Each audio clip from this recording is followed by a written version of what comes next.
Welcome to Paranormal Almanac with your host, Kurt Sandvik.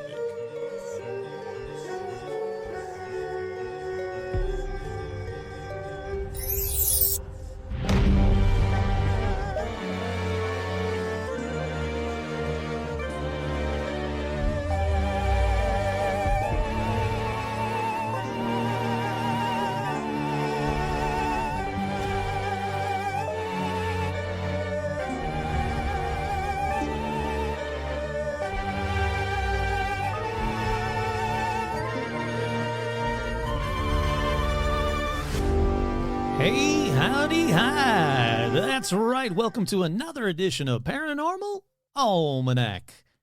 I'm going to preface this one by saying you're going to hear some background noises probably because, well, I'll tell you why in just a little bit. But first, as always, I'm your host, Kurt Sandvik, and welcome to another edition of Paranormal Almanac. On this week's edition, let's talk about more Australian poltergeists. And you might be thinking, you've already done this episode. No, I haven't. There's more. Just wait. There's more.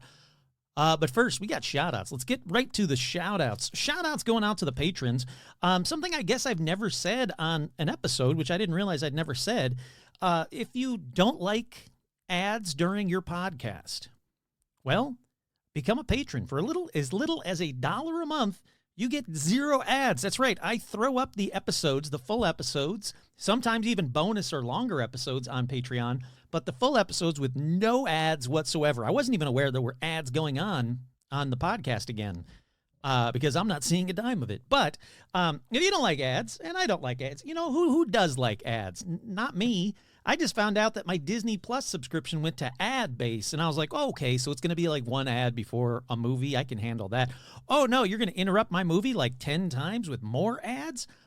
Suck a bag of dicks, Disney. Hold on, people are texting me. I'm sure it's going to be exciting and useful. Not at all. What a shocker. All right, let me turn that stuff off. There we go. Now we can't get interrupted. But yeah, head on over to patreon.com/paranormalalmanac. There's going to be some additional episodes coming up just for the patrons coming up very soon.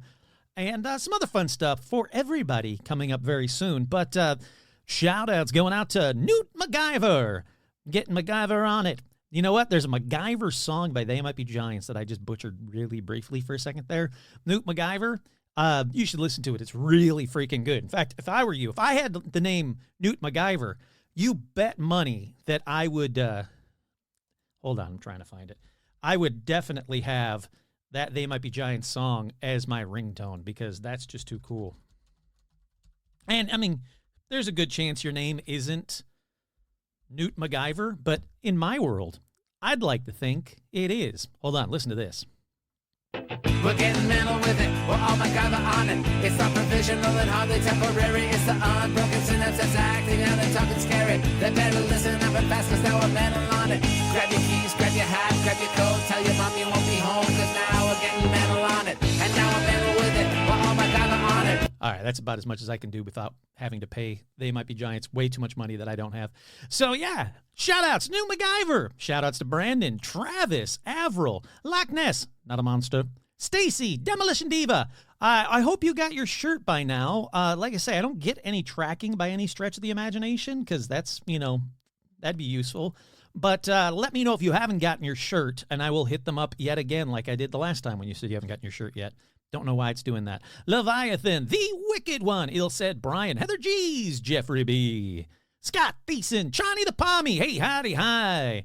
Now look, Chani, I know you're probably thinking, all right, Kurt, this is like 30 episodes that you've done about Australia's haunted, and you've only done one New Zealand haunted. What the hell? I'll get to more. I promise, Chani the Pommy. Matt Lord, JT, Doogie Hoare, Mike G, Tracy B, Ryden, Jeff, Wayne, Richard, Charles, Lori, Alec, Roger, Kimberly, Karen, Ethan, Sylvester, Duran, Kobold Slayer, 42. There must have been 41 other Kobold Slayers that were patrons of mine, so you had to be the 42nd one, so that's good to know. Lori, Alicia, Rebecca, Esteban, Orlando, Ann, Stephen Scher, hey, howdy, hi. Jane Ann, hey, howdy, hi. Jennifer, Heather G, your friendly neighborhood skinwalker, Zuzus, what's it? Paula, Rick, Nico Scher and the Mouse, hey, howdy, hi. Andrew, something is not properly done right here. There's so many other names that popped up that just weren't right. Andrew, Markantine, the Tortuga, Mike from Jersey, JB, Andy, Tracy, hey, howdy, hi, what's it? Did I already say that one? I think I did. Virginia Mailman, Tony the Magician, Jason, Vicky, Crow, Libido Works, Glacier Man, Isabel, Jen, Amber, Tracy, Kelly, Menace the Beast, Kick-Ass Magic Robot Webcomic, I'm back on board, Sandy, Paige, Couch, Scott, Andrea, Melody, Vanessa, Marisol, Becca, Jake, Charlotte, and the Beasties. If I was the devil... Elizabeth, Sherry, hey, howdy, hi, Art Muffin, Tim, Kenneth, Alexandra, George, Zozo the Demon, Hayden, Cindy, Ashley, Robin, Will, Lauren, Russell, Isabel, Audra, Dorian, Cindy, Paula, Jerry, Jeff T, Joe, Lawrence, Melissa, the Lawrence Strawn, hey, howdy, hi, Veronica, Autumn, J. Mark, Carolyn, Naneshi, Todd, Jamie, Elijah Hendrickson, Dan, Laura Pitts, and the one, the only Gamer Fan, let me know if you got your shirt yet, because again, I mean, I know we're getting close to the holidays, but it seems like they're taking up a little bit to get your shirts to you. So I want to make sure you got them as well. You've got a special one coming to you. Hold on, I got to take a drink. Refreshing water. Two special shout-outs, as always, to Joe Teague and my boy Stitch. Well, you know what? I'm going to do another special shout-out just because she's sitting there right there looking at me. She's perfectly fine and healthy, but a special shout-out to Rum because, you know what? She's being a good girl today. She's had it rough. So... yeah, right now, you might be hearing stuff in the background. I don't know. I keep looking over at the little bar equalizer graphic thingy. I don't see any noises. Hold on, let me go quiet for a second. Yeah, it doesn't seem to be picking it up. But there is, if you're a fan of Apple TV, is it called Apple TV? Hold on, let's see. If you're a fan of Apple Studios, H-Town, well, boy, do I have a update for you or a scoop for you. H-Town is filming right next door. H-Town is a pain in my ass. So yeah, they're filming today and tomorrow, possibly Thursday, but that's Thanksgiving. They can't be filming on Thanksgiving. What the hell? Come on, Hollywood. But so H-Town is filming next door, and oh my God, are they loud? First, I had to drive my truck and park it like forever away because they're taking up all the streets because H-Town. But then this morning at like, I don't know, 7 a.m., every truck that was ever H-Towned in the world showed up in front of my house unloading H-Town stuff. It's obnoxious how loud and how much crap is going on outside my house right now. But when Rum and I tried to go for our morning walk, I walked outside and there was security right there. And the security guard was like, oh, sorry, sir, you can't walk. And I'm like, the hell I can't. And I just walked. And I was like, you can't tell me I can't walk. This is America. You're not paying me. So I'm trying to get H-Town to pay me. So here's my plan. If they don't want me, because they said that tomorrow I probably won't be able to walk. I can't go outside my house because they're filming and they don't want me in the shot. And then they don't want to pay me. So I figured one of two things. If they try and stop me tomorrow, I'm going to wait for them to stop me first. When they do stop me, then I'm going to go, oh, okay, I'm sorry. I'm going to go back into my house. I'm going to go out to my backyard. I'm going to take out my chop saw and like the 50 tons of scrap wood and slowly just start chop sawing while the Beatles, I don't know, like Let It Be is playing at full volume throughout my entire house. That's plan A, because then they got to pay me. They can't, film with Let It Be in the background or me chop sawing. So that's plan A. Plan B is I think I'm just going to stand outside I've got a bunch of different onesies. I've got like a shark onesie, an animal onesie from the Muppets, a Stay Puft onesie, a Chewbacca onesie. So I could always just hang out outside in a variety of onesies. I also have an Ewok costume, but it's really actually, it's been kind of cool out the weather. I could stand out there in an Ewok costume, and just be the most annoying person in the world. Like, yabby, yabby, yabby. Ooh, nope. I got plan C. Here we go. The Todd Hendrickson of Todd, Jamie, and Elijah Hendrickson gave me the Aztec death whistle as a gift a while ago. That's what I'm going to do. I'm just going to go out to the backyard where they can't see me and just do that insanely screamy Aztec death whistle until they, knock on my door and please beg me to stop. That's the plan. That I'm going to go with column C. Then the Beatles, then me in onesies. But, if you're a fan of H-Town, well, come on by. Watch them film. what is sure to be the most boring-ass scene ever next door in Burbank, in beautiful downtown Burbank. So that's what's going on in my neck of the woods. That's the fun. So if you hear stuff in the background, that's H-Town. Just know it's H-Town. And I'm not giving them a penny for appearing on my podcast.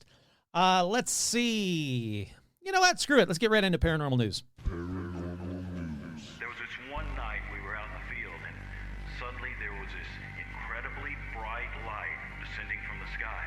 Next thing we knew, we were in this big white road, and standing in front of me was this slimy two-legged creature with these wide lizard-like eyes across its face. Across its face. Across its face. Across its face. Across its face. Lizard-like eyes across its face.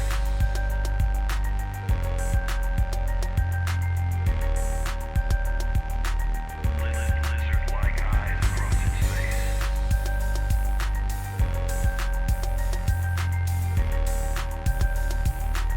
Lizard-like eyes. That's right. The first story in paranormal news was not a surprise to me because when I reported on this finding, I'm doing air quotes, saying finding. Holy crap, why did that get loud all of a sudden? Check. There we go. When I first reported on this finding, I said, no, it's the wrong island. I'm going to be shocked if it's real, if this turns out to be true, because it's not the correct island. Well, as of this morning, Amelia Earhart's plane that they thought they had found was just rocks, exploration company says. That's right. An underwater exploration company has regretfully announced that an image they previously believed to show Amelia Earhart's lost plane was actually just a big rock. Womp womp. After 11 months of waiting, the waiting has finally ended, and unfortunately our target was not Amelia's Electra 10E, just a natural rock formation. Earlier this year, the company had thought they had solved the 90-year mystery when they captured a sonar image. Does it say where they found it? Because I knew the original story from a year ago, they said where they found it, and I was like, that's the wrong island. That's not even close to be right. No, it doesn't say in the story, but it wasn't Nikamaruru, which is where they will find, eventually, someone will find the plane just off of the coast of Nikamaruru, or remnants of the plane, because I really think it really broke up as it slid down, because Nikamaruru is like a steep drop-off, and when the plane took on water, it landed on the shallow reef, took on water after a couple of days, and fell down the reef, basically. So I don't think it's going to be in one piece. I think it's going to be pretty beat up. But, you know, what do I know? I've only been talking about it for years, but I think I bet I'm proven right. Alrighty, up next, paranormal news. A mysterious orb caught on video zooming over New York City is just the latest Big Apple UFO. That's right, the mysterious orb caught on camera zooming over the Hudson River is the latest UFO incident in the Big Apple. I've seen this video. There's something. I don't know what it is. I mean, it's definitely a UFO, but I don't know if that's an actual, alien UFO. I don't know what it is, but what do I know? There's John Lennon saw a UFO over New York City, and I believe John Lennon, so could be. But we got to keep on keeping on, so let's move on to the next story. The Pentagon has received hundreds of UFO reports, and many cases remain a mystery. Now, this is kind of a wrap-up kind of thing that I've already talked about from the UAP congressional hearing. If you haven't listened to that episode, stop what you're doing and listen to that episode while you're listening to this episode. I want that episode coming to you in your left ear and this episode playing in your right ear, so you can get the most out of both episodes at the same time. And if you could do that while you sleep, oh, baby, you got a stew going. The Pentagon has released a new report revealing hundreds of UFO sightings over the past year, with 21 cases still baffling investigators. While many incidents are linked to mundane objects, these unresolved sightings raise questions about security and the unknown. What secrets remain in the skies? Let's see. Between May 2023 and June 2024, the All-Domain Anomaly Resolution Office, or ARROW, reviewed 757 new cases. These are part of the broader data set of over 1,600 sightings collected from across the globe, around the globe, not across the globe, their daily galaxy, While most were dismissed as drones, weather balloons, or satellites, a small fraction continue to mystify scientists and military officials, including spherical objects, flashing lights, triangular craft, silent craft, craft that defy the laws of physics. Yeah, it's called UFOs. Alrighty, moving on. What's next in paranormal news? Felton's Bigfoot Discovery Museum will become a thing of the past. Sadly, Felton, California, the Bigfoot Discovery Museum, the owner, Michael Rugg, confirmed to KION that the 20-year-old museum is slated to close pending the sale of both the property that the museum sits on as well as the Bigfoot artifacts within the museum. I'm really bummed I never got a chance to see this. Look, it's been there for 20 years. I've had plenty of opportunities in the past 20 years to make a special pilgrimage up there, and I've not done it, so it's on me. But it just bums me out. He says, I'm trying to sell the property that the museum is on for $450,000. The man who was once on a TV show called Finding Bigfoot is coming from Oregon to buy my Bigfoot collection for his museum. I like the fact that it's going to anybody from Finding Bigfoot. He said that he's working with an agent to assess potential property buyers. He also said that he first opened the museum 20 years ago. It was zoned different. The property has been zoned residential, so the next property owner will not be able to have a business here. That zoning changed a while ago. The building, there are three on the lot, were built in 1949 and house two exhibitions and one shed. In the building behind the main entrance area sits a large Bigfoot holding a tree in its lap. Anywhere from 35 to 40 people, up to 70 people come through the museum daily. On average, we see about 50 people a day. That is a shame. Now, he does say the museum does not have a projected closing date. They plan to stay open during their regular operating hours, Friday through Monday, 1 p.m. to 5 p.m. So it is tight hours, but boy, I would like to go up there. I really would. Wonder how long of a drive that would be if I could drive there in a day. Let's see. Come on, where is it? Let's do this. It would take me, if I was to leave right now, well, I'd have to wait till a Friday, but if I was to go Friday, it would take me, that's not terrible, 5 hours and 34 minutes to go up there. Maybe I'll take one of these. Man, I gotta do this before it closes. That bums me out. It's closing. Already up next in paranormal news, haunted real estate time. That's right, haunted real estate, and not just any old haunted real estate, for sale. For $1.25 million, a haunted lighthouse where you can actually sleep in the light tower if you dare. It says, I would dare. I do dare. A 143-year-old lighthouse that is allegedly haunted by two friendly spirits is set to be put on the market for $1.25 million in what is described as a once-in-a-lifetime opportunity to own a rare piece of history. The property, which is known as the Borden Flats Lights, sits at the mouth of the Taunton River in Somerset, Massachusetts, and is said to be one of the only remaining lighthouses in the world where you can actually sleep inside the tower. It was built in 1881. The lighthouse holds a great deal of historical significance. Let's see. In the last 6 years, been under the ownership of Kevin, who ended up in the role of lightkeeper thanks to a bit of luck and love. It's gorgeous. It's a gorgeous building. Yeah, he's in love with it. More talk about lighthouses. He loves it. Still more talk about lighthouse. Still more talk about how much he loves lighthouses. Since it's located 1,500 feet offshore, accessible by a 2 to 3 minute boat ride, the National Historic Landmark is also off the grid. There's no city water. There is no shower, but there is a 40-gallon water tank that I keep filled so they have running water. We use solar out there. That's not a big tank, 40 gallons.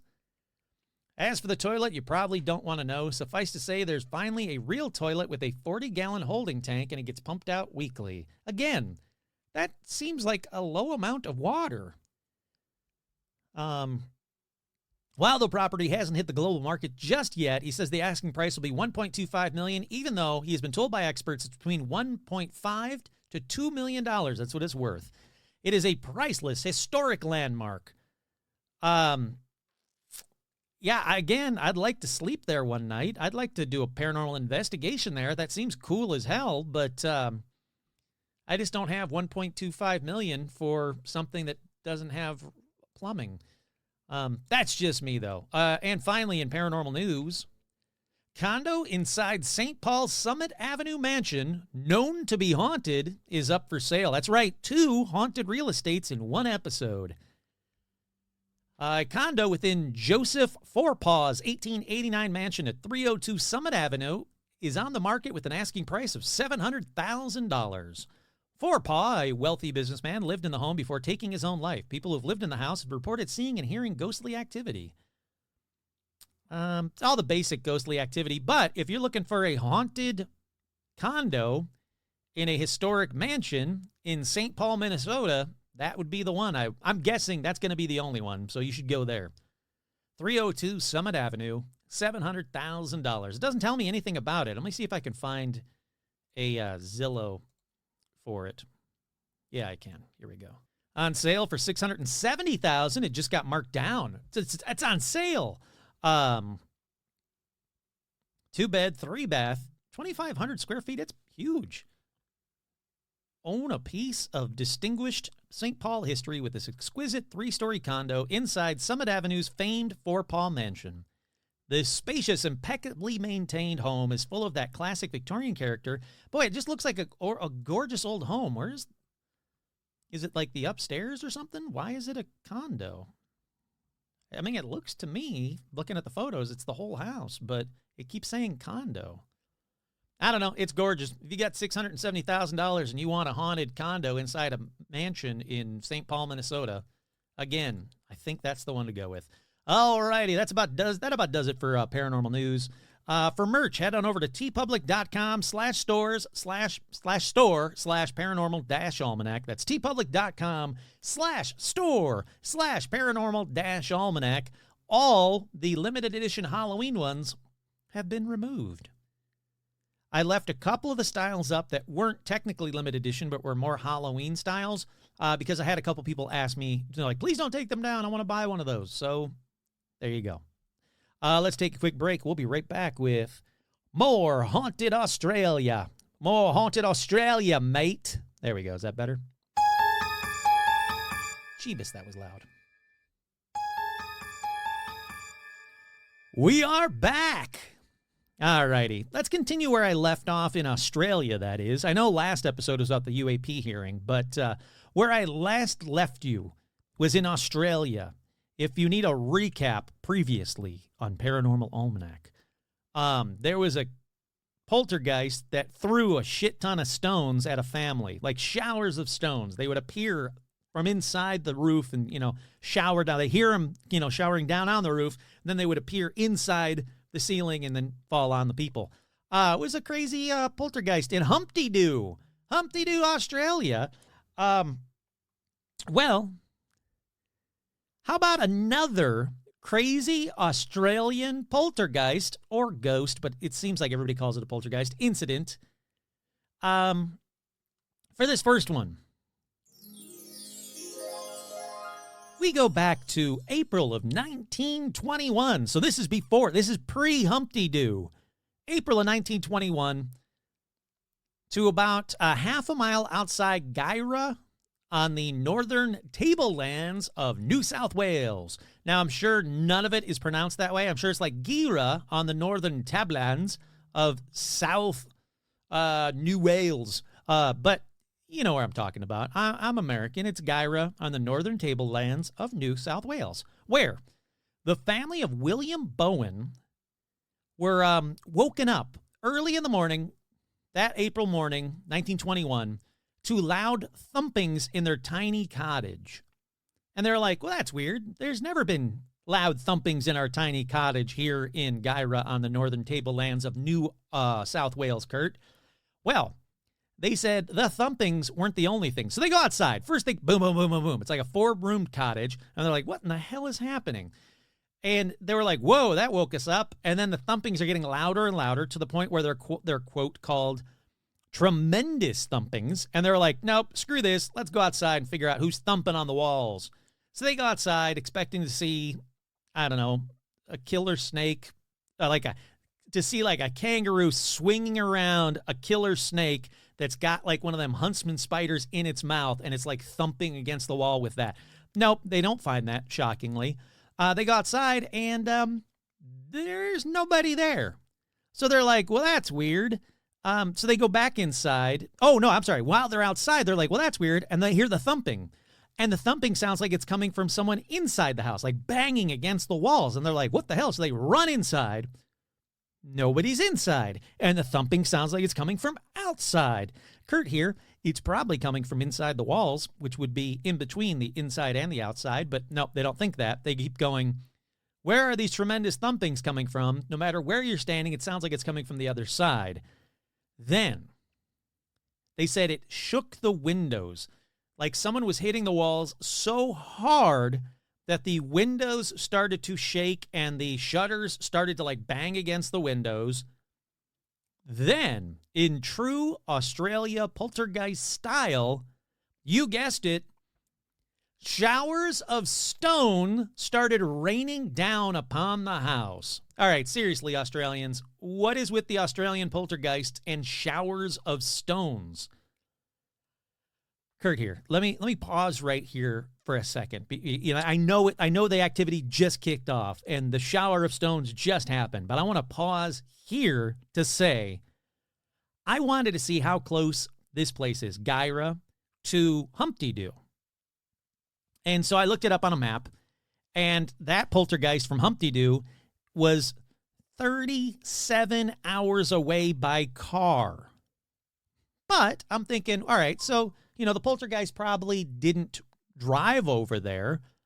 So what if the poltergeist flew at, let's say, a brisk walking speed? It could have gotten from Gyra to Humpty Doo in like the 40 years between these incidents.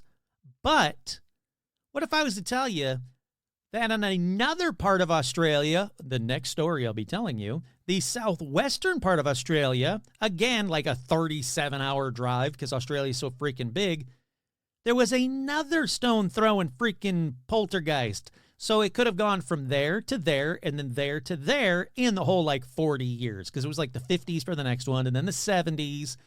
So it seems like every like 20, 30 years, some part of Australia is getting showered with stones. But what if it hitchhiked on like a kangaroo? I looked into it. A kangaroo has a speed of approximately 43 to 61 miles per hour. So it could have easily left Gyra for the more insanely named Humpty Doo in time to party there with showers of stones. And then this took me down a rabbit hole of, what other animals could it have traveled on that are native to Australia? And then I thought, oh, what is the fastest animal in Australia? And surprise, it's the tiger beetle. The tiger beetle, which can move up to 350 kilometers per hour, or 171 times its body length, relative to its size, the tiger beetle is the fastest land animal in the world. Tiger beetle, fastest land animal in the world. Next, in Australia, is the Dracula ant. This ant has the fastest animal movement on Earth with jaws that can move from 0 to 320 kilometers per hour in 0.000015 seconds. Then it's the emu. The emu can run at 50 kilometers per hour, which is faster than Usain Bolt, apparently, because that was the fact that it gave me, so I'm passing it on to you. So there's some fun facts for your Thanksgiving dinner with family. You could be like, hey, Dad, turn off Fox News because Kurt told me that the tiger beetle is the fastest animal in Australia. Not only that, Dad, in the world. And then he's going to go, no, the tiger beetle is not the fastest animal in the world. And then he's going to go, Alexa, is the tiger beetle the fastest animal in the world? Yeah. I don't know if you can hear her, but she's saying yes. She's saying yes to all of this. So take that, Dad. So there you go. yeah, there's some fun facts that you can share at Thanksgiving this week if you celebrate. Back to the poltergeist, though. I just gotten into it. I'm sorry. And I have to say, though, that Google failed me when I asked Google how fast is a poltergeist. And Google only told me about the poltergeist roller coaster, which wasn't useful. But then it did tell me this. Yes, poltergeists can travel long distances. Poltergeists are a type of ghost or a spirit that can move objects, make loud noise, and cause physical disturbances. The word poltergeist comes from German and means noisy ghost or rumbling ghosts, but then didn't tell me how it knows that poltergeists can travel long distances. Gave me no backing data to that. So, I don't know what to do with this information is what I'm saying. Back to the poltergeist. All right, so over the next few days, boom, loud noises. Let's go outside. Boom, loud noises. They sound like they're coming in from inside. Boom, loud noises inside. Shower of rocks. They said over the next few days, there were knockings on the walls. Stones were thrown onto the roof and outside the walls of the house. Then on the third night, sharp bangs were heard on the inside walls of the house that actually shook the cottage. Almost all of the windows in the cottage eventually would be smashed by rocks. And they would find piles of the shutters and broken wood and window glass and stuff stacked neatly on the porch getting into the house, and nobody did that. So, yeah, it was breaking shit, but then it'd be like, I'm sorry, I broke shit. Here, I'll clean it up. It's right here. You just push that into a dustpan and you'll be good. So it's a pleasant ghost. Then Ben Davey gets word of it. And you were going, oh my God, Ben Davey, Kurt? And I'm telling, yeah, that Ben Davey. I had to look him up. So Ben Davey was a student of spiritualism and theosophy. He heard about this because word was getting around town that like, hey, they've got themselves one of them stone-throwing poltergeists. So he's like, oh, I got to see one of them stone-throwing poltergeists. He goes and visits the house. Then, according to him, he learned that May, another daughter, that is a daughter of Catherine Bowen from a former marriage, had died about 3 months earlier. Now, grain of salt this, because it depends where you get your info. She either died after a botched abortion, or that she was young, pregnant, and unmarried, so she threw herself into a water hole and drowned, or she had the baby, it was an 18-month-old baby, and she was like, this baby's too much for me, and killed herself. So somehow she dies, and depending on where you get your info, either the baby was still there or the baby died in, a botched abortion. But it seems like she left an 18-month-old, come on, Kurt, 18-month-old baby for the family to take care of. And it seems like, again, according to the Ben Davey, that Minnie, the other daughter, was forced to take care of the baby. And Minnie was, I believe, 12, if I remember correctly. So either way, horrific ending that could cause paranormal activity. So people are like, there's a lot of people that think, including Ben Davey, like, oh, well, there you go. There's where your poltergeist activity is coming from, is from May. And I'll get back to her in a second. So he's like, yep, I'm convinced it's May. And he tries to get Minnie to talk to the poltergeist as if it's May. But other people that have investigated this incident over the years think it might not have something to do with May, but it might have something to do with a townsperson that went missing just before the activity started. Because a few days before the poltergeist activity started at the Bowen house, there was a disappearance of an 87-year-old Irish woman named Mrs. Doran. Now, according to the news report at the time, again, grain of salt this because it makes no sense. An Irish woman, 87-year-old Irish woman named Mrs. Doran, on April 5th, a farm worker had reported seeing Mrs. Doran, quote, walking across the field with a potato in each hand. She topped her eyes and was gone. Now, even though search parties thoroughly searched the entire district looking for her, no trace of her was ever found. which, leads me to the question, why does it matter if she's walking through a field with potatoes in each hand? And also, if I saw someone walking across the field for the last time before they disappeared, I don't think I'd remember and it was odd. I saw Todd walking across my street just now, and he had a potato in each hand. I mean, maybe I would, because maybe I'd be going, the hell is Todd doing walking across my street with a potato in each hand? So I guess maybe that is a valid thing to note. If they were like, did you notice anything odd? And he's like, I don't know. Well, you know what? Now that you say that, yeah, she had a potato in each hand because, she's Irish. But yeah, so she disappears. Kurt here, maybe into the walls of the Bowen's house, just chomping on potatoes and banging on walls, but that's just a guess. So anyhow, Ben Davey, who did the research, he told the Sunday Times at the time that he suspected the spirit of May was actually trying to communicate with her half-sister Minnie. And he goes, I said to the girl, if the knock comes again, ask if it's your sister May. She replied, I can't speak to my sister. She's dead. And I coaxed her saying, speak, dear. Even if your sister can't speak, she might knock again. Now I had hardly spoke the words before the knock came again. I can tell you my hair stood up on end, but I continued to coax the girl. And about 5 minutes later, a third knock came. Then the little girl crossed and blessed herself, put her hands up in supplication and said, if that's you, May, speak to me. She was silent a moment and then began to cry. I asked her, did May speak? She said, yes, May spoke.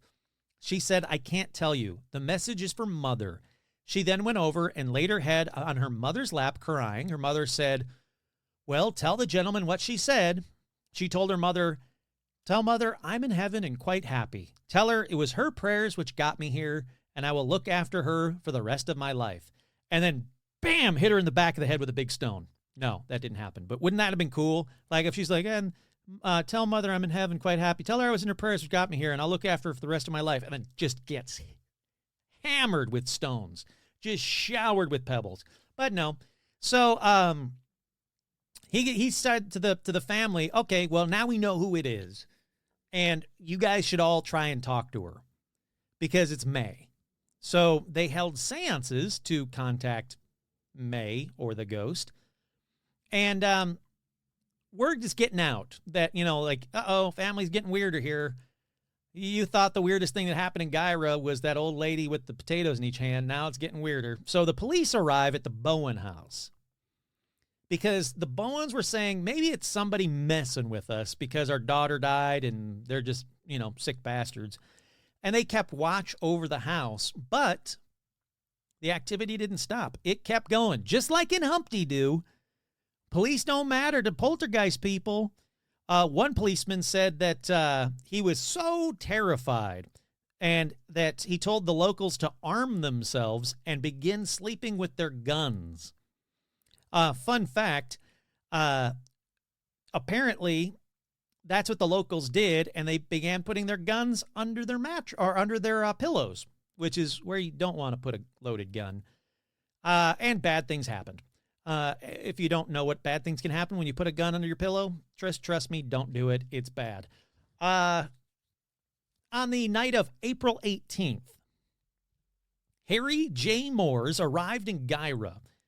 Now, Harry J. Moores was a friend of Robert Louis Stevenson and Arthur Conan Doyle. Yeah, you should know both of those names. Not Harry J. Moores, but Robert Louis Stevenson, Arthur Conan Doyle. This dude's a friend of both of them. He shows up in town, and he's well into the supernatural. He's like, oh, shit, this is awesome. I got to go there. I'm paraphrasing, of course. And so he goes there, and he just hangs out with the family for 3 straight days. Look, I get it. It was a different time in the 20s. You're probably out in the boonies, so not that many people came by. But if some random dude showed up in my house right now saying, hey, man, I'm friends with Stephen King and Michael Crichton. I'm going to hang out at your house for 3 days. I'd be like, no, get the fuck out of here. Go next door and look at H-Town. Leave me alone. But he does. He stays for 3 full days before he goes back to Sydney. And he said 100% certain he was convinced that a poltergeist was responsible for the hauntings at the house.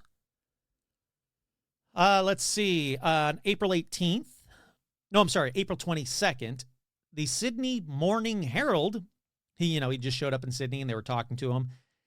They did a report on this, and it was stated that Mr. Moores, in discussing the matter yesterday, said the people of Guyra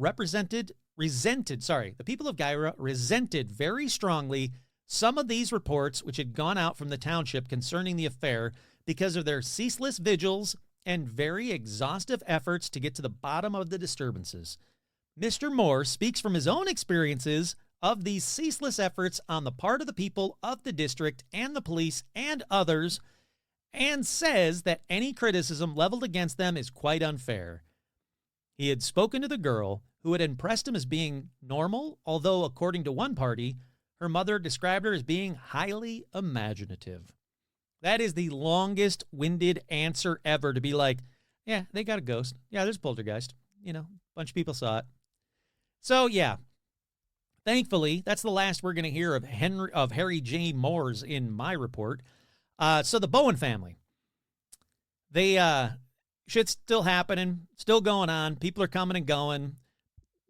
Townsfolk are all sleeping with guns. It's a weird time in this town. And they said that they would leave the house and they'd come back to find that the heavy shutters and battens that had been nailed over the broken windows, those had been smashed and piled up also on the veranda or porch. Then a few nights later, 2 large stones struck a wall against which a policeman was standing. Then William and Catherine Bowen, believing that the hauntings were centered on Minnie, they were like, how about this? Let's just get rid of Minnie. How about, she fucks off for a bit? And they're like, yeah, that's perfect. So they send Minnie to live with their grandmother in Glen Inn, which is 60 kilometers away. Minnie gets there, and immediately the walls start shaking at the grandmother's house. So the parents are like, woohoo, you're stuck with her grandma. They said that ornaments fell off the sideboards. After a time, they, let's see, where am I? I'll get back to the grandma's house in just a minute. Sorry, my outline has 2 things written the same way. I'm going to skip that. I'll get back to the grandma's house in just a minute. But remember those 2 guys that investigated the Humpty-Doo poltergeist? Well, as it happened, they wrote a book about Australian poltergeists and said this about this incident. There we go. Now we're back on track. I don't know how my outline got all wonky there. Sorry. Paul Cropper and Tony Healy, they're the authors of Australian Poltergeist. They classified the Guyra ghost attacks as one of Australia's most fascinating examples on poltergeist activity. They said at the time it was a huge story. I don't know if it slotted in at a quiet time for one reason or another, but it went ballistic and it was reported all over the world. Let's see. The ghost story got so wide that even the NSW state government sent a team of detectives from Sydney to cordon off the property, put the house under constant surveillance for months. But, yep, the activity kept happening. They said that to those standing outside, the thumping seemed to come from inside the house. To those on the inside of the house, spirit came from outside of the house. At some point or another, some young boys with catapults would have fired stones from some distance at the house, but no one was ever caught, even though there was triple the amount of police surrounding the house. That was their official answer. It must have been boys with catapults that we just never saw. Sure. So the newspaper is sending out reporters like crazy to try and catch who was throwing the shower of stones, but they never could. They even tried to catch Minnie banging on the walls, but never did, and heard the bangs with Minnie just kind of sitting there in plain sight. According to the Sunday Times, printed on April 17, 1921, they said the trouble started, curiously enough, on April Fool's Day of the same year. The Bowen family were subjected to tremendous thumping on the walls before stones began flying and smashing the windows of their modest, weatherboard home about a kilometer outside the town of Guyra. It is believed the attacks were aimed directly at one of the 3 Bowen children, 12-year-old Minnie, as stones would crash through a window and onto her bed. Minnie even said she was chased across the paddock by a man more than once who pelted her with stones. All right, Kurt here. How about we lay off the old Irish woman with potatoes in her hands, and let's talk about who the hell is this guy? Nope, never brought up again. Not one. That doesn't sound like like May, the half-sister, and it doesn't sound like an old Irish woman. So who the hell is this the man running across the paddock pelting her with stones? Poor little kid. Now, to add insult to injury, the Sunday Times journalist considered Minnie to be a rather odd little girl. Minnie is tall, thin, and dark, with peculiar dark, introspective eyes that never seem to miss any movement in a room. When she speaks to you, she never smiles and seems to look beyond or through you. She has a rather uncanny aptitude for anticipating questions almost before they're asked. All right, back the hell off, man. It's a little kid, 12-year-old kid. So, the police are still outside while all the reporters are here talking about how weird Minnie is. And the police were like, it's gotta be Minnie. She's, that reporter even said, she's weird, right? So, it's her. So, even though one night, under close watch from a sergeant who was sitting a yard from Minnie, the thumps on the house continued and, as he stated, sufficient to shake the cottage to its foundations. He said they were also audible to those standing 100 yards from the house. They were so loud. After nights of this and prepping traps and finding nothing, this sergeant, he said, broke under the strain and left for a rest. He became convinced that some supernatural agency was at work. Let's see. Then, in late April, the police were told once and for all to end this. They said that the town's people were like, hey, you know what? There's just too many reporters, too many people coming around. We got to put a stop to this, the people in charge of the town. So they told the police, figure it out, blame Minnie, basically. They were told to 100% crack the case, and the police questioned Minnie for hours until she confessed to the stone throwing on 3 occasions only. She said she did it to frighten her sister-in-law, but she also denied involvement in all other incidents and banging and everything else, but it didn't matter. The police were like, ha-ha, caught you, 12-year-old weird girl, and they closed the case. Then, that's what sends the Bowen family to send Minnie to her grandmother's house. Like I said, they get to her house, they're having dinner, when a stone smashes through the dining room window. Minnie was sitting at the table, not throwing stones, but they were like, somehow it's Minnie. So, just in case it was someone who followed them to the grandma's house, they called the police and have the police check out the outside of this house. And the police say, yeah, there are many stones being thrown against the walls and the roof, and they couldn't figure out who was doing it. But the police said, nope, the noises are coming from inside. Forget the stones, the noises are coming from inside. Then a neighbor came out and said, hey, I just saw a stone fall directly onto your roof, and it was impossible. It could have been thrown from the ground. And the police were like, I don't know, man. And they leave because they're done. Everybody's convinced it's Minnie. She confessed, even though she really kind of didn't, but it doesn't matter. They leave, and the family gives up and moves Minnie back to Gyra with them. And from everything I can find, the disturbances just faded away. She grew up. She moved to Armandale. She got married and became Mrs. Minnie Inks. And, oh, God, hold on one second. H-Town stuff. Sorry, I had to deal with some H-Town stuff. Where was I? I was just wrapping it up. Okay. Hold on. Okay, hopefully that's the last of the H-Town stuff. But where was I? So, Minnie. She grows up. She moves to Armandale. She gets married and became Minnie Inks. And happily ever after, nothing bad ever happened to her. Okay, Kurt here. Skip ahead 5 seconds if you want the happy ending that I just gave you. Nobody isolate that sound so it says, if you want the happy ending I just gave you. But if you like the ending of the story that I just gave you about Minnie, skip ahead about 5 seconds or turn to page 12 for the real ending.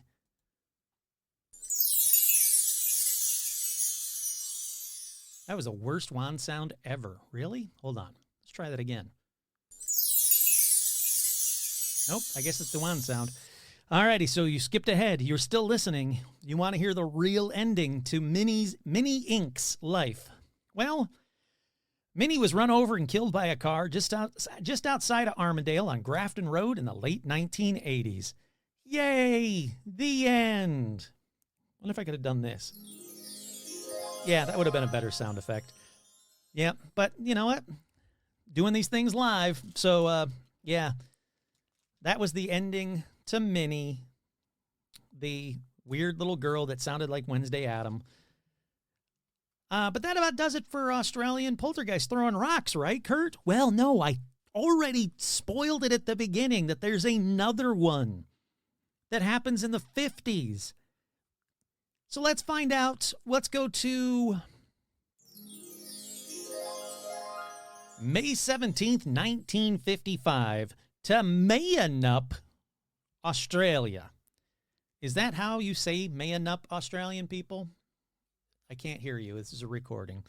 Let's see. Pronunciation. Nope, that's Mayan. I know how to say Mayan. I want to say Mayunup. Well, it doesn't tell me. So apparently everybody outside of Mayunup doesn't care. So we're going to go to Mayunup, Australia, which is on the exact opposite side of Australia from the other poltergeist stories I've already told you about. One was in northern Australia. One was in eastern Australia. Now we're in southwestern Australia. That's when Bill and Ethel Hack, who owned the property they called Cannonup, sure, they had the atypical Australian poltergeist activity, including, you guessed it, showers of stones. Now I'm going to read to you an interview with Ethel herself, all about her poltergeist experience. Now, this interview was done in 1991 when she was to the ripe old age of 83 years old, and at that point had not been hit and killed by a car outside of Armandale on Grafton Road in the late 1980s. So, she says, everything started May 17th, 1955, and apparently she had a journal with her throughout this entire interview that she read from exhaustively, She says, at about 10 p.m., I heard Gilbert Smith, who was an Aboriginal worker on the property, trying to wake up my son and a neighbor's boy who were both sleeping on the veranda. It's the 50s. Why is everybody sleeping out in the porches and the verandas and stuff? She concluded that he was wanting someone to help settle an argument in the native camp, and she was sick of it. Apparently, the workers, the Aboriginal workers,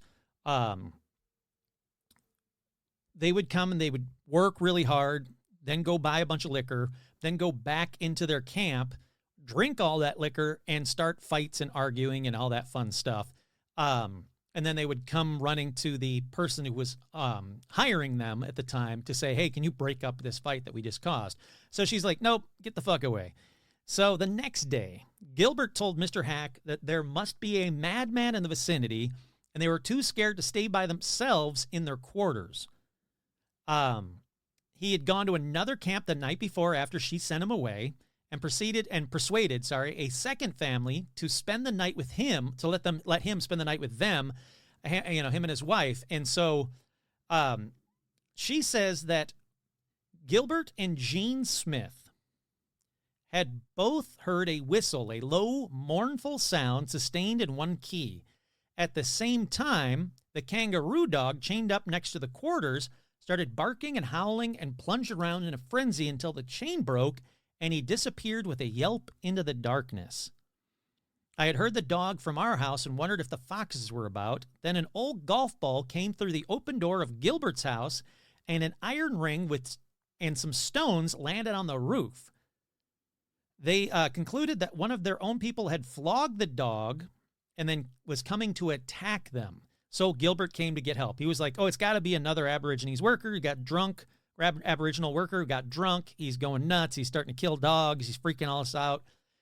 So they said, although we didn't believe his story, we knew that these people were genuinely scared. So Mr. Hack and other white men who were then on our property took turns in standing guard each night with a gun near Gilbert's place.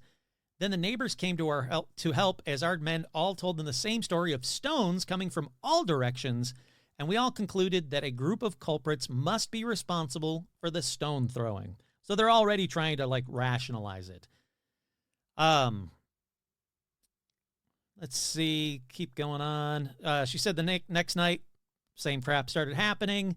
Weird stuff, weird phenomenon, weird lights about 200 yards away, eerie whistling, more stones.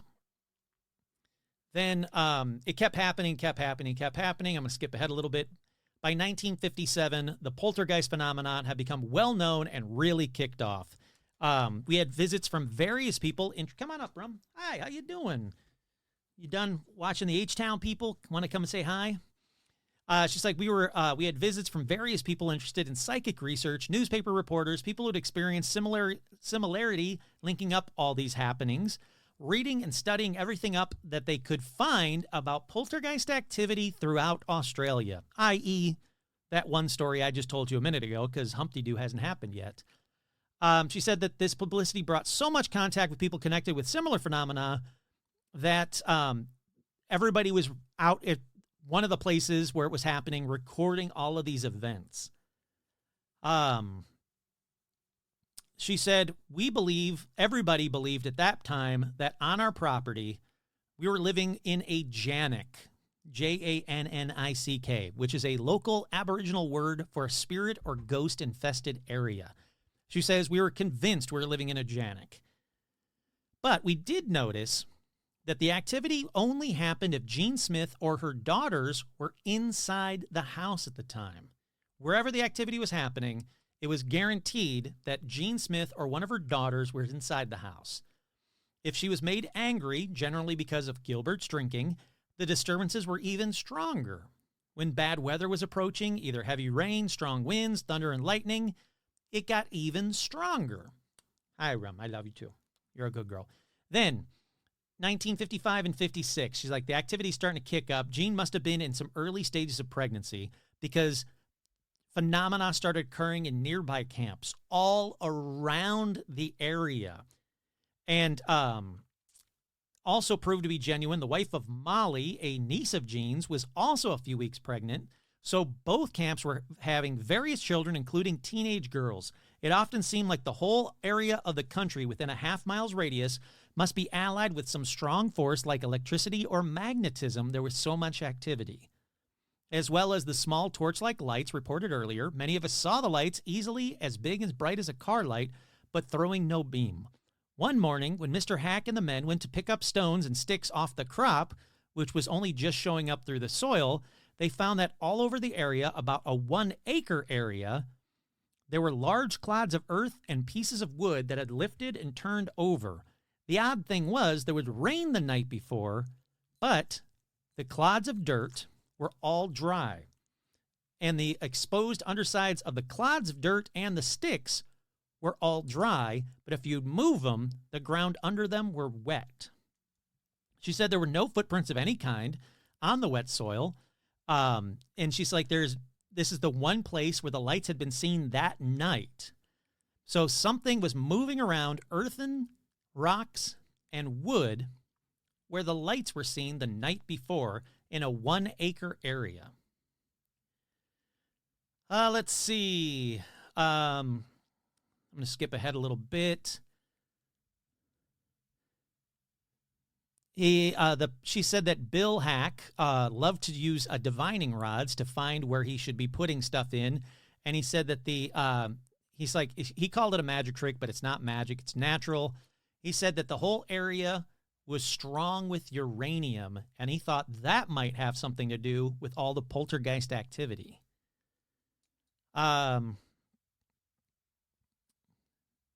She said in the second camp, situated on another hill not far from the Smith's place, one of the Aboriginal boys employed at the time on harvest work came to Mr. Hack with a story that we could not have believed had we not then read the books on psychic phenomena. He said that during the night he had felt a tremendous pull on his feet and it had woken him up. Then he realized that his small brother, sleeping on the ground beside him in a tent, was sliding headfirst past him. He grabbed the sleeping child and held him still. The pulling ceased. He said there was nothing pulling him that he could see. The lad got up and went out of the camp tent and stirred up the campfire outside. As the fire crackled up, he said his sister came out of the girls' tent telling her brothers that her hair had been pulled so hard that it woke her up. They were both very afraid, and his family shifted camp as soon as possible. She's like, there were incidents like this that happened all over the area. The feeling as if your hair was being pulled or if something was trying to take you away. She's like, this happened elsewhere as well. Early evenings seemed to be the time when the activity was strongest. On one occasion, I'd just gotten out of the car and saw a stone about 6 feet away from me, a few inches off the ground. It came straight at my ankle from off the ground, hit it, and dropped straight to the ground. Although we often saw things in flight and watched them land, we could never see them leave the ground. A few seconds later, an onion coming from near Gilbert Smith's dwelling, which I was approaching, made a beeline for a point just above my knee. It hit and fell to the ground, staying exactly where it landed. Yet the ground was hard, and when I picked it up and dropped it, the onion rolled. That was another point of all these things. They drop and stop as if something had just exploded there, as if they were magnetized to the ground. She said a little later, I was standing just inside the 3-sided shed, which stood close to the Smith's quarters and served an extra shelter from the bigger members of the family or the relatives who frequently visited them. She'd been telling me about the odd things that had been happening around them, sticks and stones and shoes and everything being thrown at them. Hi, Rum, I love you too. I'm telling a story, but I love you. And she said that she'd been talking about all these things thrown around, and she said, I felt a soft, heavy blow in the middle of my back and looked around to see a potato fall on the ground. Ooh, it's that old Irish woman. She said 2 more hit me in the exact same place, feeling more like a blow from a small bag of flour than a hard object. Immediately behind me was a store cupboard rigged up out of kerosene boxes, and I knew no one present had done it. Oh, I get what she's saying. There was basically a stored cupboard right behind her, so there's no way that someone could thrown 3 potatoes that hit her square in the back. She said, although by this time I'd often seen objects moving, all the objects moved rather slowly, and others had hit by them. I'd never been struck in the back before. When I picked them up and dropped them again from the same height, judging to be my waistline, the potatoes always bounced and rolled away. But when they'd hit me and fell, they stayed just as they landed. So Jean said, I've got no potatoes. I'll put them in. I'll cook them. So she just took them and put them in the dish. Yeah, I don't blame her. If she was like, well, I don't have potatoes. You got 3 potatoes being thrown at you. Let's use those up. She's like, yeah, this seemed typical of all the objects during the periods of activity. Then she goes on to say, I once saw a bottle. We went up to the camp as often as we could because they were afraid. I was sympathetic with the people that were afraid. So this particular afternoon, I'd gone up. I know Jean and Gilbert were away, and the children had come off the school bus. I went up to be with them near the camp until their parents came back. I once saw a bottle turning slowly over and over, glinting in the bright sunshine of a fine afternoon. I saw it travel slowly from the direction of a rubbish dump at the back of Smith's place and land on the iron roof. There it stayed, but if any of us tried to mimic the throw, the bottle would have moved quickly and on striking the roof would bounce, roll, and smash. So she tried to debunk it again and again. She said on one occasion we recorded 1 bottle smash and a second rolling off the roof and breaking onto the ground. She said then on a particularly violent session lasting only 10 minutes, 7 bottles, several half bricks, and many stones fell on that same roof. She said, while this particular incident was happening, there was a girl of only 10 years age minding the baby in the open shed. The rest of the family were at the farm shed about 300 to 400 yards away. So again, small child, small girl. On 2 occasions, I experienced a sudden puff of dust and ashes on my forehead and in front of my hair.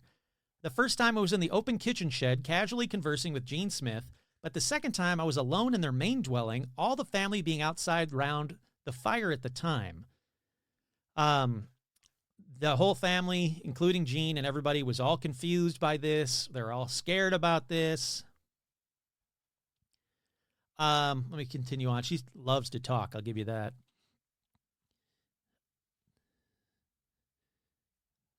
They said that the Aboriginals in that area still had their witch doctors, three of whom were living in the Great Southern area.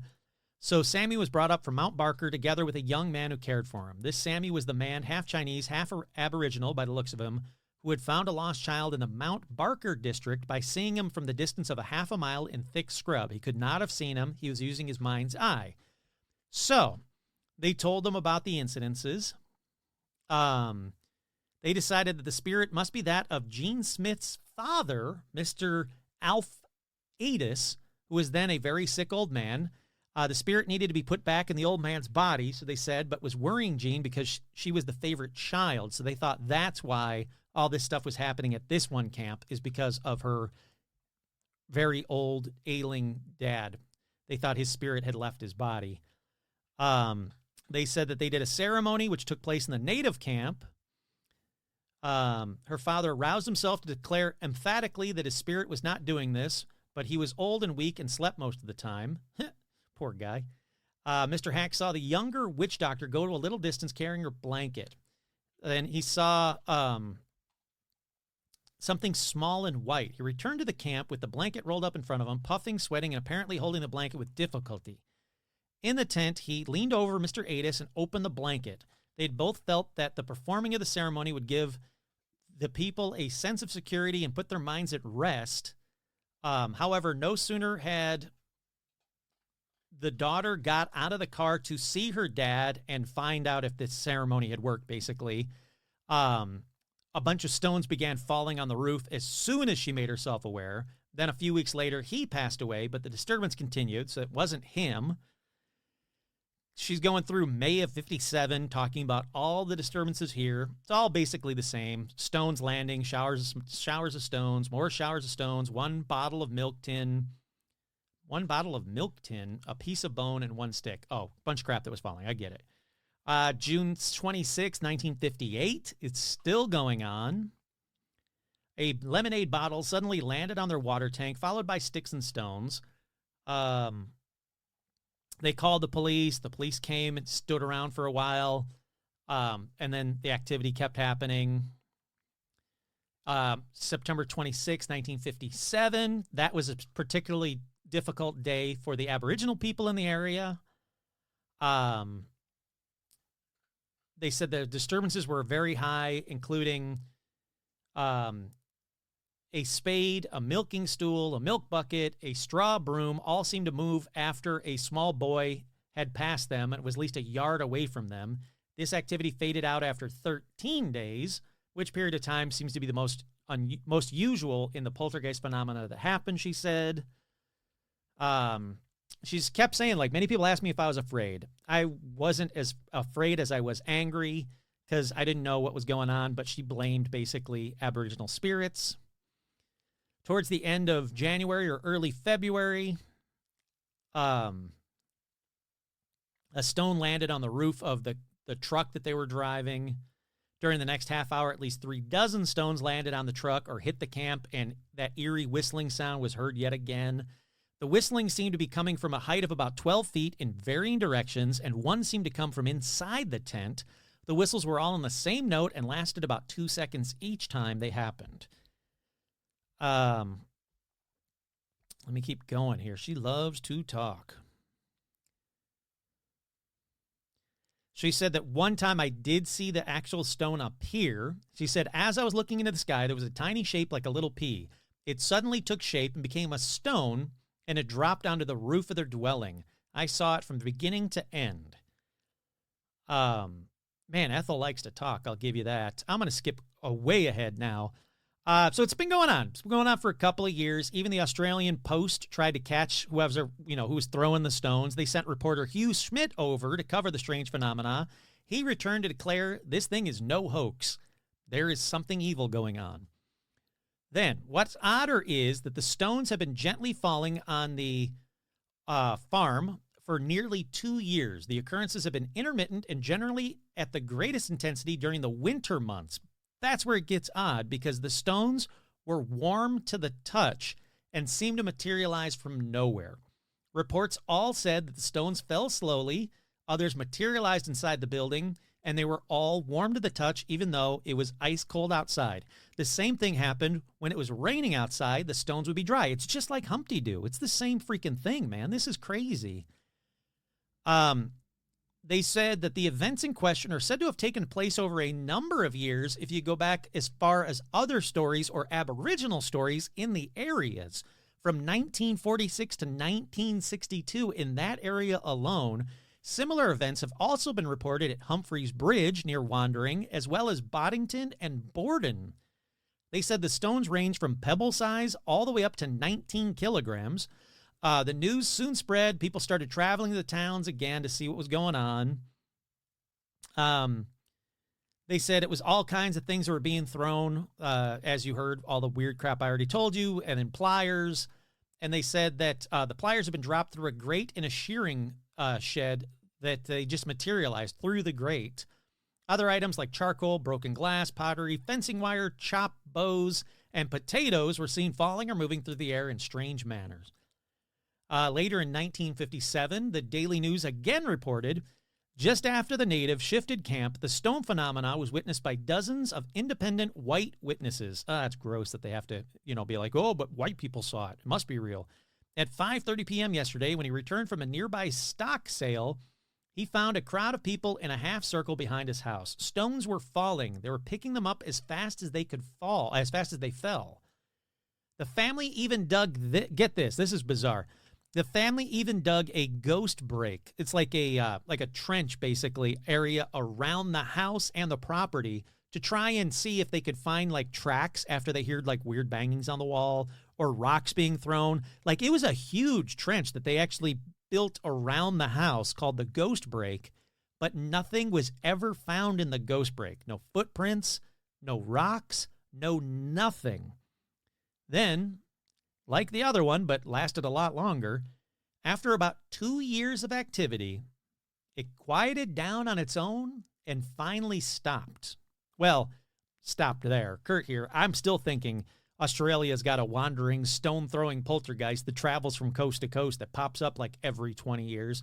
And it does seem to be like every 20 years. If it's from 52, well, that'd be 30 years. From 22 to 52, that's 30 years.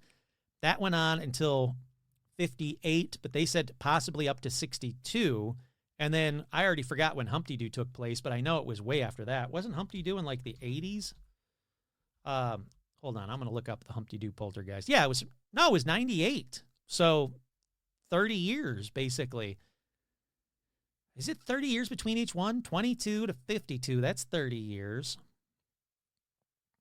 And then 62 to 90, that's like 30 years. So it does seem to be roughly, not exactly, but roughly like 30 years. Every 30 years is some stone-throwing poltergeist in Australia. So 98, so 30 years would be 2018. I wonder if there's any poltergeist activity that happened in Australia with a bunch of stones being thrown around 2018. I'm doing that math, right? I'm doing it in my head. I was told there'd be no math in this episode.